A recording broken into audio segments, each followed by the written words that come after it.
that audition is also that one shot you got too. Sure, it is. You get one shot, and then you get another shot. Yeah. In front of Yeah. And it was And it's once a year too, right? Huh? It's once a year too. Yeah, that was it. And you got a lot of other things you're doing. I'd be working construction all fucking day long, and then that's like what 8 hours of really hard work, 8, 9, whatever hours. You're not eating good, and then you're trying to remember lines. At that time my rent was really, like I said, $37 a week in a room. Yeah. So you got in the first time? Yeah. And, wow. Because I interviewed Harvey Keitel last week, right? And it took him 8 years to get in. Yeah. I remember the first time I got in, I heard somebody clicking their fingers at me, and I turned around. It was Harvey Keitel, and I'd seen him in movies, and I got so nervous. Yeah. I got so fucking nervous because I was standing in his way. Right. And it was funny because I remember going in there, and it's like, part of me, I'd see all these fucking people in there, Yeah. You'd look around, you'd see Al Pacino, you'd see Chris Walken. Yeah. You'd see Paul Newman there, or just different fucking people, and Yeah, Eric Roberts and all those guys. No, Eric wasn't there. He was at a different place. I got to tell you something, my friend. There's a lot of people. I see this show they do on the Actors Studio on TV. Right. I never see none of them fucking people there. Half of them that are on that show. Yeah. But Keitel's there, though. He was there. Let me tell you. I'll tell you who was there. Who wasn't fucking there? Yeah. Because I was there on the East Coast, which counted. Yeah. And then they had the West Coast out here, but the East Coast was the one that really, where everybody was the powerhouse. Right. So now, once you got in, you went to all the workshops all the time? All the time. I was always doing scenes. Really? Every fucking week. And you thought that was the only way, to Well, I knew I had to get an agent, but it's a catch. You can't get an agent unless he sees you in something. You can't. So you do these little things, or there'd be word of mouth. The first screen test, I remember I got. I was recommended by Pete Masterson. Right. To somebody out on the West Coast, and they flew, and I flew out on my own money for a screen test for something, and I had a panic attack. Really? Remember, I'm seeing a camera. You got to realize I never even fucking seen a camera before. Right.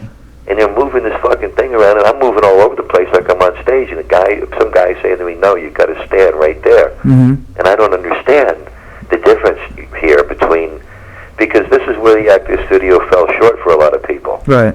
They taught, Jack, stop it. They taught you for the stage. They did not teach you. They did not teach you.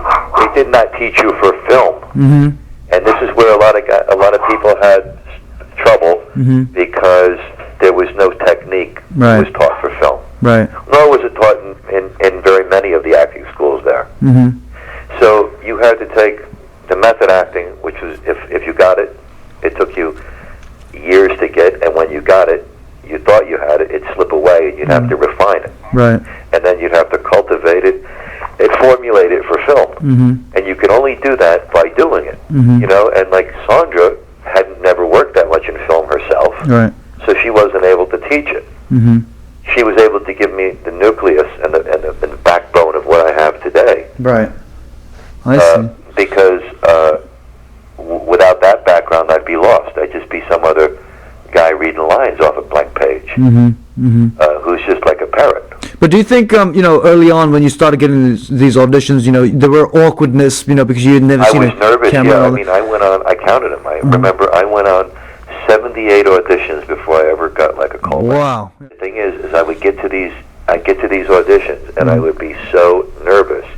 See, I would, it meant, the pressure, it meant so much to me. To get a job. Yeah, and the competition and the pressure of the pressure of rejection. You see, because this is what divides the men from the boys at the Actors Studio. Is I remember when I finally came out to California, and I just missed getting some job that some actor got, right? Right.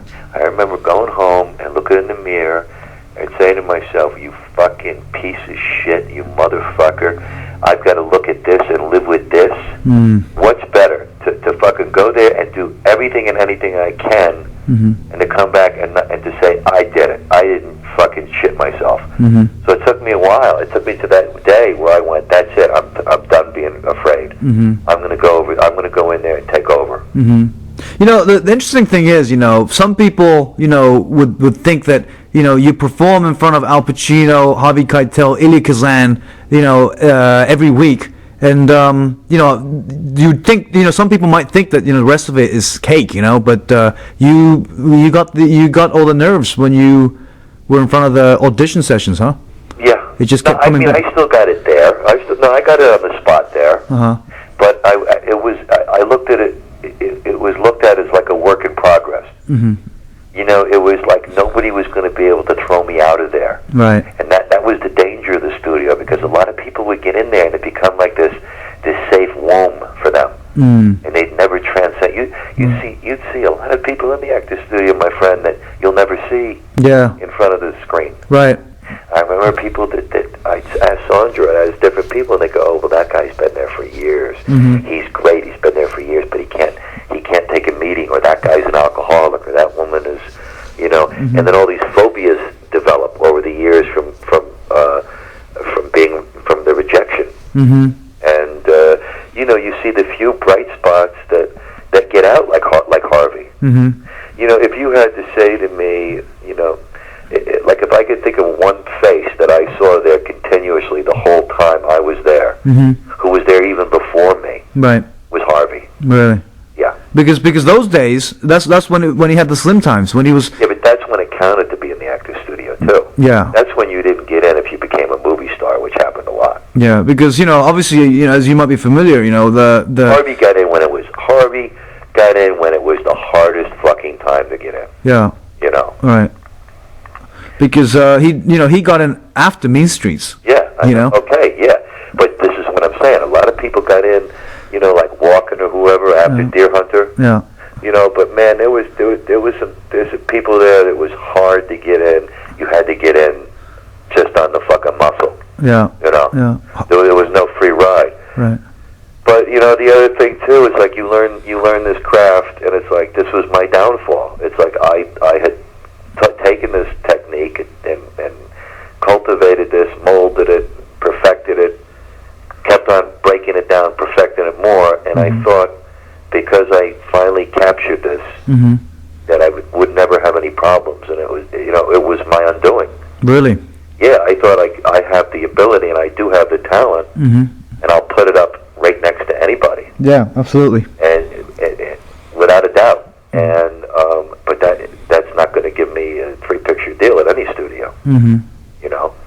I stuck my foot in my mouth, and then I made stupid mistakes. I went and tried to do like all kinds of fucking strange movies that I could like walk the edge on, or try to make the most out of a worse situation. Mm-hmm. And basically, I self-destructed that way. Mm-hmm. Well, It's when I saw that it didn't really matter. The work didn't matter, and I got disillusioned and angry. right. I don't know, because there was such a while there where I held acting in such a high regard. Mm-hmm. And then I realized, wait a minute, they're settling for, it's like, I remember reading Marlon Brando's, something in his biography one time, and he was talking about having to do a scene with Glenn Ford. Mm-hmm.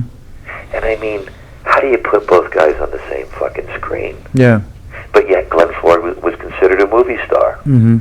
You see, when it's like, it made me insane. I didn't have the mentality or the understanding or the knowledge to let it be. Mm-hmm. Instead, what it did is it erupted all the demons and ghosts inside of me. Mm-hmm. And so I would show up and just fucking be a prick, Right. and sometimes not show up. Mm-hmm. And I liked it, that they were all afraid of me. Yeah. Now I wish they would get over it. Right. I mean, what they're all afraid of. Yes, I was that 10 years ago. Mm-hmm.